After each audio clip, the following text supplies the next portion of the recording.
Sa isang tahimik na gabi sa Mindanao, mahigit 300 katao ang sumakay sa isang barko.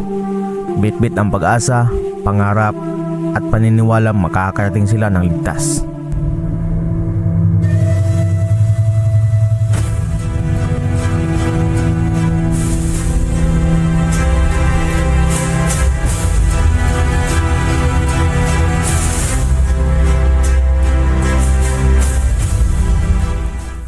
Gabi ng Enero, ika-25 taong kasalukuyan, sa pantalan ng Zamboanga City, kumikislap ang mga ilaw sa pier.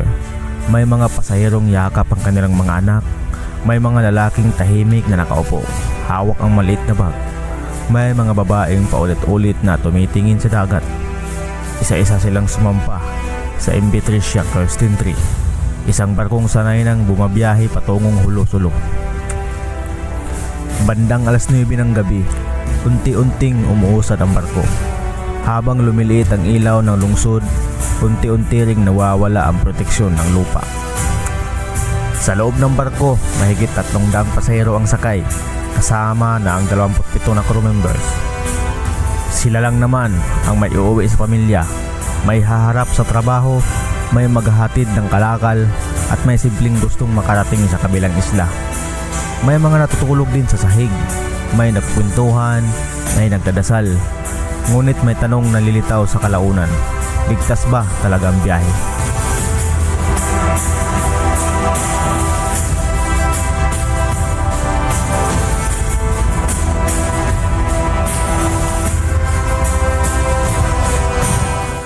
Habang lumalalim na ang gabi, nagbago ang ugali ng dagat.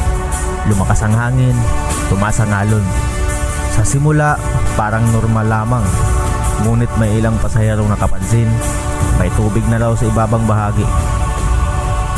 At para bang magkaiba na ang bigat ng bawat side ng barko. At dito na rin unti-unting pumapasok ang kaba ng bawat isang pasahero.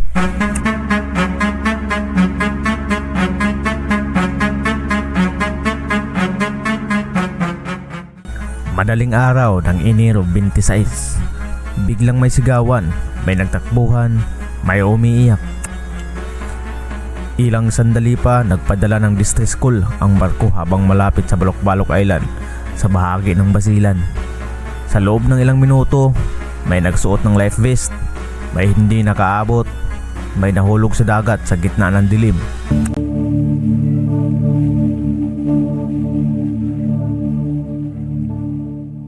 At bago pa man makapaghanda ang lahat, tuluyan na ngang lumubog ang MV Tricia Kirsten Tree. Sa malamig na tubig ng Sulusi, may mga pasahirong lumalaban para mabuhay. May mga kumakapit sa kahoy, may mga sumisigaw ng pangalan ng mahal nila sa buhay. May tahimik rin na nagdarasal. Tapos nga ang distress call ng barko, rumispondi ang Philippine Coast Guard, militar at mga lokal na bangka. Isa-isang iniahon ang mga nakaligtas, basang-basa, nanginginig at mga sugatan. Sa kabuuan, mahigit 300 katao ang nailigtas, ngunit hindi lahat ay pinalad. Pagkatapos ng gabing malagim, opisyal na kinumpirma na 52 katao ang nasawi, kabilang na ang mga bata, matatanda at mga pasahirong hindi na nakalabas sa barko. Sa mga pantalan, maririnig ang iyak. Sa mga tahanan, katahimikan ang pumalit sa pag-asa.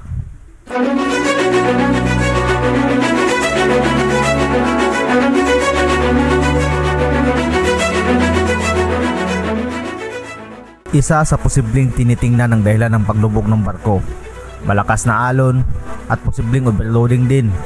Hindi maayos na cargo security, kakulangan sa safety preparedness. Ang barko ay pagmamay-ari ng Allison Shipping Lines at sinuri ang kanilang operasyon matapos ang trahedya. Sa dagat, isang maliit na pagkukulang ay maaaring ikamatay ng marami.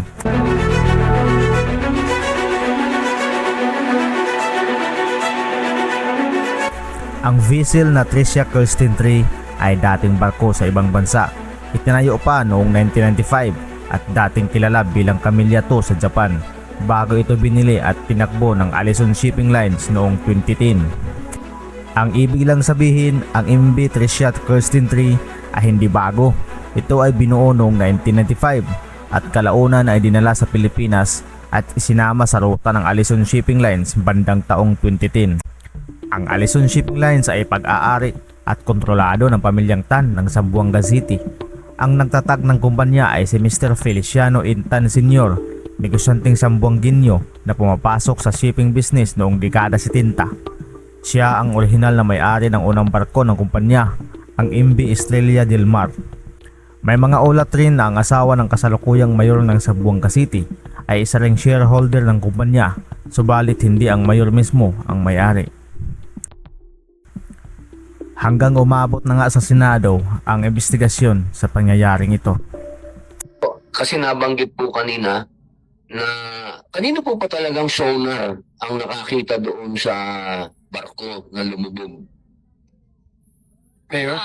Sen, it's after 8 days po siguro nung nag-coordinate po ako sa Philippine Coast Guard if it's okay to have nag-initiative po tayo kung pwedeng gamitin yung sonar boat kasi itong sonar boat po kasi familiar ako. I have a bantay dagat program kasi ibawal sa municipal water namin yung mga sonar boat, so illegal fishing.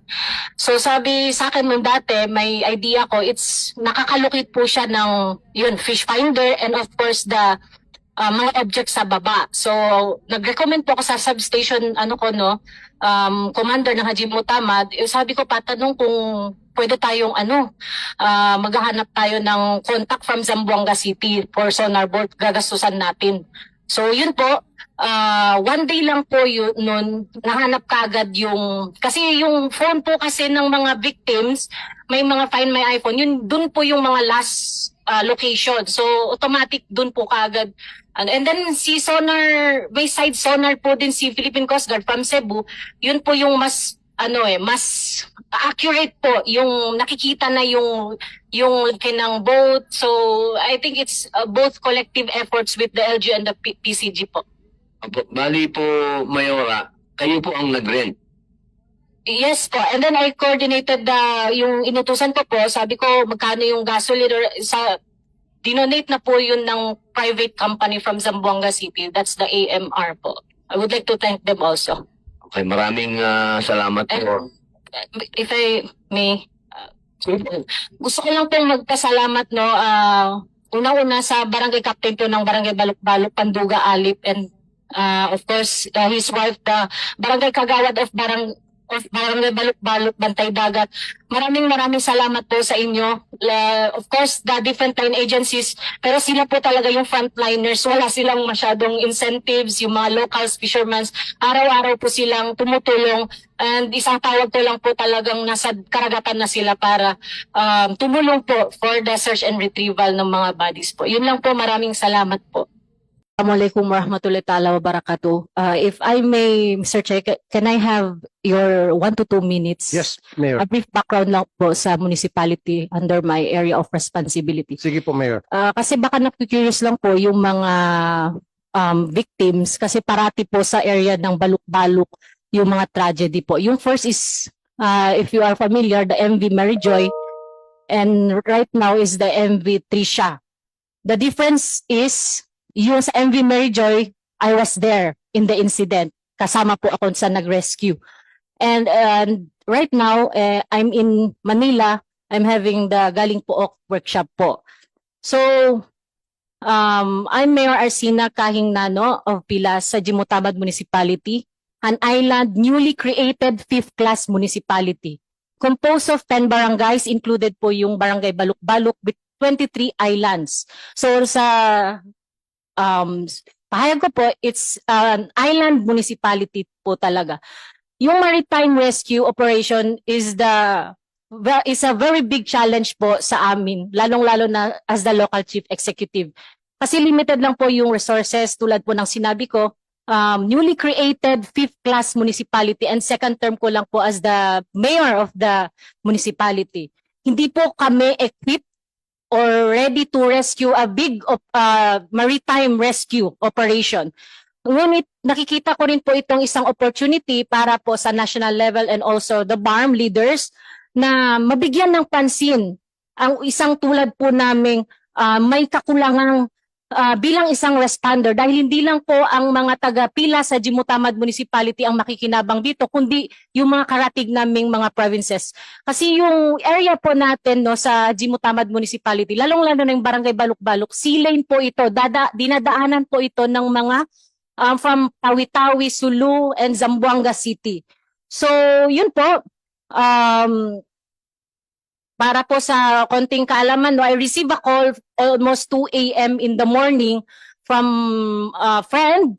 And then I contacted the barangay captain kasi we have a deputized bantay dagat from different barangays po. We have 10 barangays. Meron po yung mga deputized na bantay dagat dyan. To verify that said incident, I contacted the barangay captain and then wala po silang nakitang masyadong from the shoreline ng Baluk-Baluk. So kinontak ko po kaagad yung Coast Guard station, substation commander po natin doon and they were already preparing for the incident kasi may tawag po from the Basilan station commander na may ganong incident po. Hindi lang malocate kung sang bandang Baluk-Baluk kasi kapag sa mapa, sabi ko nga po, maliit, feeling natin maliit. Pero kung nasa area po natin, ang lawak po ng karagatan ng Baluk-Baluk.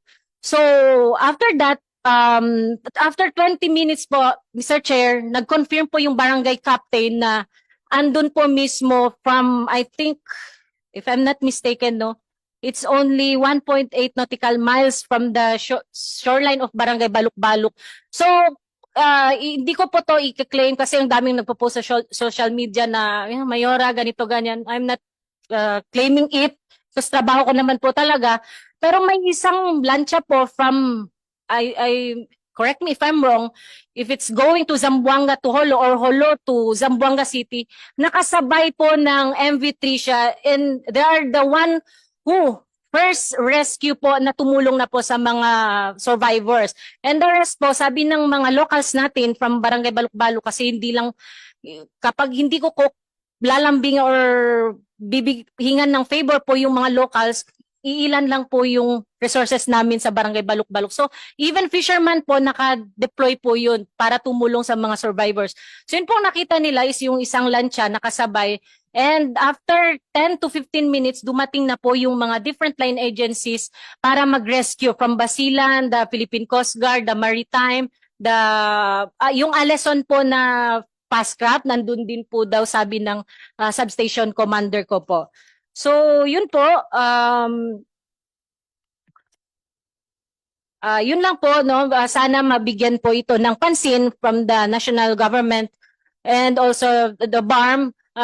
Pwede po kaming makipag-coordinate sa Philippine Coast Guard. Actually, last few days ago, I went to, ano po, no? Yes, kay Admiral Gaban ko, kay Sir Gaban, kung nais po nilang magkaroon ng isang station post doon sa Baluk-Baluk kasi ilang beses na pong nangyayari yung ganitong tragedy, we can have a coordination with the Philippine Coast Guard to have a facility there and of course a rescue boat. I already also... Kasi yung area prone to accident po yun, Mayor. yes po, yes po. Okay. Sea lane po ng ano dinadaanan po ng mga But vessels. anyway, Mayora, maraming salamat po sa ginawa niyong tulong at well appreciated po ng mga victims and survivors, family ng victims and survivors. They consider you as a hero dahil doon sa nangyaring insidente. Thank you, Mayora. Trabaho po natin yun, Mr. Okay. Chair. It's okay po.